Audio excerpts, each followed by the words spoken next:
Creatine એટલે શું છે, ક્રિએટિનની સાઇડ ઇફેક્ટ શું છે, ક્રિએટિન કેમ લેવાનું, ક્યારે લેવાનું, કેટલું લેવાનું, ઇન ડિટેલ બતાવું છું આ વિડીયોમાં. એન્ડ સુધી જોઈ લેજો મિત્રો. વિડીયો સ્ટાર્ટ કરવાની પહેલા જય શ્રી કૃષ્ણ. બધાય મને ડાઉટ પૂછે એટલે મને લાગ્યું એક ડિટેલ વિડીયો બનાવીશ ને તમને પણ નોલેજ આવશે. અને તમે ઇન્ફ્લુએન્સર બધાય આ પ્રોમોટ કરે છે, ઈ પ્રોમોટ કરે છે, ઈ બ્રાન્ડ લેવું, ઓલું બ્રાન્ડ, કન્ફ્યુઝ થઈ ગયા છે તો ક્લેરિટી મળશે તમને. સ્ટાર્ટિંગમાં હું બતાવું છું ક્રિએટિન એટલે શું છે. જો ક્રિએટિન એટલે it is nothing but a non protein amino acid. Creatine તમારી બોડીમાં જ છે. ઓલું ખબર છે કે તમને? Yes, creatine is a natural substance. Creatine શું પ્રોડ્યુસ કરે ખબર છે? તમારી લીવર, તમારી પેન્ક્રિયાસ. અમને શું લાગે છે creatine is supplement, magic result આવશે, ઓલું આ નો. ક્રિએટિન કેમ કામ કરે છે ઓલું પણ બતાવું છું. First you need to understand ઓલું એક અનનેચરલ સપ્લિમેન્ટ નથી. પ્રોડક્ટની પહેલા તમારી બોડીમાં જ છે. અને છોડીને તમારું રેગ્યુલર ફૂડ છે ને, આહાર શું ખાવો છો એમાં પણ છે. મેઇનલી ક્રિએટિન રેડ મીટ અને ફિશમાં હોય, ટૂના, બીફ, પણ અમે નથી ખાતા તો એવોઇડ કરી દો. એની સારું તમને ક્રિએટિન પરફોર્મન્સ ઇન્ક્રીઝ કરવું છે તો તમે ક્રિએટિન સપ્લિમેન્ટ જેમ લેવું જાઓ. ઘણું બ્રાન્ડ છે, તમે કન્ફ્યુઝ છો. બ્રાન્ડની બારામાં વાત કરવા પહેલા ક્રિએટિન શું કરે બોડીની અંદર જઈને ઓલું વાત કરશું. સિમ્પલ, ક્રિએટિન બોડીમાં જશે તો તમારી એટીપી ઇન્ક્રીઝ થશે ને ત્યારે તમારી સ્ટ્રેન્થ ઇન્ક્રીઝ થશે. For example, if you are lifting 10 kgs, તમે 12 kg ઉઠાવવાની તાકાત આવશે. નહીં તો તમે 20 kgs 10 reps ઉઠાવો છો, ક્રિએટિન લેવા સ્ટાર્ટ કરશો ને તો over the period of time 12 reps 15 reps થઈ જશે. પરફોર્મન્સ ઇન્ક્રીઝ થશે. તો પરફોર્મન્સ ક્યારે ઇન્ક્રીઝ થશે? ત્યારે તમારી મસલ બિલ્ડિંગ પ્રોસેસ થોડુંક ફાસ્ટ થઈ જશે. એટલે તમે વધારે વેઇટ ઉઠાવો છો, વધારે રેપ્સ કરો છો તો મસલ જલ્દી બિલ્ડ થશે. સમજી ગયો? This is what creatine does. હમણાં ક્રિએટિન લેવાનું કેમ, કેટલું લેવાનું, હમણાં ક્રિએટિનની ડોસેજની બારામાં વાત કરશું.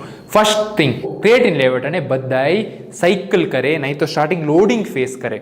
આને તમે સ્ટોપ કરવું પડશે. શું કામ? એટલે ક્રિએટિન સાયકલ કરવાનું સારું નથી મિત્રો.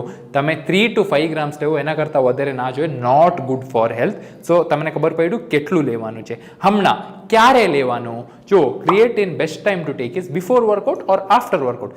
થ્રોટ ધ ડે પણ લેવાય, પણ તમે બિફોર નહીં તો આફ્ટર વર્કઆઉટ લેશો ને. એક ફિક્સ્ડ ટાઈમિંગ હશે અને યાદથી તમે લેશો, નહીં તો ભૂલી જશો. પાણીમાં મિક્સ કરીને લેવાય, નહીં તો વે પ્રોટીનમાં નાખીને લેવાય. Best option. હમણાં ક્રિએટિનને કોણ લેવાનું, કોણ ના લેવાનું? ફર્સ્ટ ઓફ ઓલ, લેવાની પહેલાં યુ નીડ ટુ અન્ડરસ્ટેન્ડ તમને પહેલાં જ લીવર નહીં તો કિડની ઇશ્યુ હોય તો પ્લીઝ એવોઇડ ટેકિંગ ક્રિએટિન. તમને હેરફોલની ઇશ્યુ હોય તો, હેરિડિટરી ઇશ્યુ હોય તો પ્લીઝ એવોઇડ ટેકિંગ ક્રિએટિન. હા, કાંઈ પણ નથી, ઓલ ક્લિયર છે, then you can consider taking creatine to increase your performance, in turn increase your muscle mass. સમજી ગયા? નવ, કોણ લેવાનું?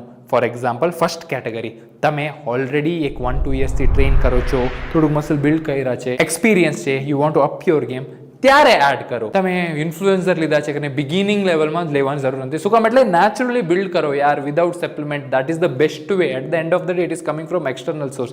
તો when you need to take it once you have some experience. Second option તમે ક્યારે લેવાય? ફોર એક્ઝામ્પલ, તમને સ્ટ્રેન્થ ઇન્ક્રીઝ કરવું છે, તમે વીક ફીલ થાય છે તો yes, you can consider it is an add on. Best supplement છે, but before that I wood suggest naturally થોડુંક સ્ટ્રેન્થ આવવા દે. એના પછી 6 months 1 year પછી યુ કેન એડ. તો તમને ઓલરેડી હેલ્થ ઇશ્યુ હોય તો પ્લીઝ એવોઇડ. નહીં તો if you are experienced you can consider it.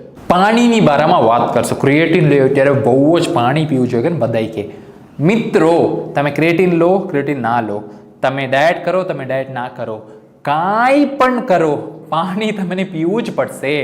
કેટલું પીવાનું? You need to be hydrated. તમારું પેશાબ, યુરિન ક્યારે પણ લાઇટ યલો કલર નહીં તો ટ્રાન્સપરન્ટ રહેવું જોઈએ. This is the indicator. Creatine લેવાથી પાણી વધારે ના. તમે વેટ ટ્રેનિંગ કરો છો તો તમારો નોર્મલ હ્યુમન બિંગ કરતાં વધારે થઈ જશે. ક્રિએટિન લેવો છો તો થોડુંક વધારે હશે, પણ યુરિન ક્યારે પણ લાઇટ યલો કલર લેવું જોઈએ. સમજી ગયા? This is the main important thing. હમણાં કિડની સ્ટોનની બારામાં, ક્રિએટિન લે તો કિડની સ્ટોન થશે કે ના? પણ તમે તમારી લોડ, કિડનીને લોડ આપશો તો કિડની સ્ટોન થશે. તમે તમારી કિડની હેલ્થને સારું નહીં રાખશો તો કિડની સ્ટોન થશે. તો ક્યારે પણ રાઈટ ડોસેજ, હેલ્થ ઇશ્યુઝ ના રહેવું જોઈએ, right timing and genuine brand. હા, હમણાં સપ્લિમેન્ટની બારામાં તમે આ બ્રાન્ડ, ઈ બ્રાન્ડ કન્ફ્યુઝ છો. First thing make sure it is genuine. 200 rupees વધારે આપે તો પણ કાંઈ વાંધો નથી, પણ ઓરિજિનલ બ્રાન્ડથી લઈ લ્યો, વેરીફાઈ કરીને લઈ લ્યો. Very important. તમે કાંઈ પણ ક્રિએટિનની બારમાં હજી પણ ડાઉટ છે તો કમેન્ટ કરીને બતાવો, હું રિપ્લાય કરીને પર્સનલી હેલ્પ કરીશ.